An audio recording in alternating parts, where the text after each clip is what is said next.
If your check engine light is on and your scan tool shows your short-term and long-term fuel trims adding up to over positive 40% at idle, your engine is starving. Normal is within plus or minus 10%.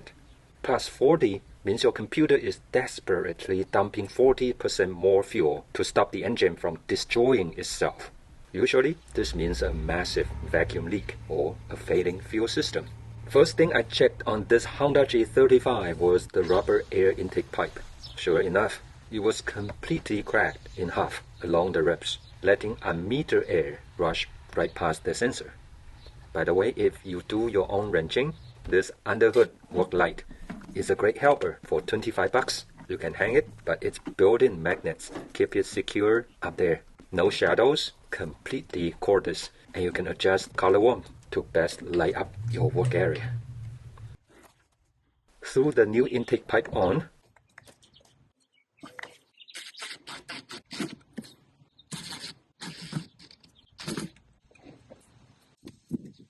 cleared the codes, and the problem still wasn't fixed. On paper, my mass airflow sensor was reading 3 grams per second, which looks totally fine for a 3.5 liter engine. But watch this. I unplugged the MAF sensor entirely. This forces the Honda computer to ignore the sensor and use its backup speed density map using the map pressure sensor and RPM. Once it was unplugged, the fuel trims corrected themselves. Not perfect still, but better without MAF. That proves the engine mechanics and fuel pump are fine. The MAF sensor is just lying to the computer. The backstory: 8 months ago, my factory MAF sensor died. I decided to run a cheap experiment and bought this replacement online for just 21 bucks. It lasted 8 months before engine heat soak completely destroyed its calibration. Total waste of time.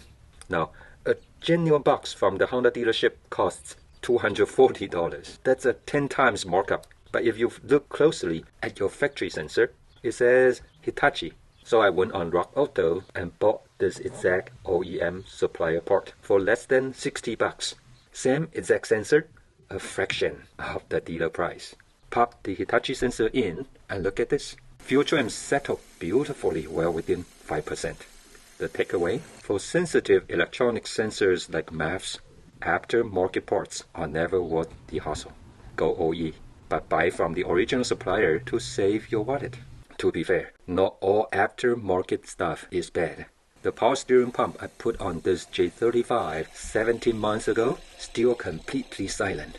The drive belt tensioner from 8 months ago, still running strong. I will let you know if they ever blow up. Like and subscribe for more real-world diagnostics.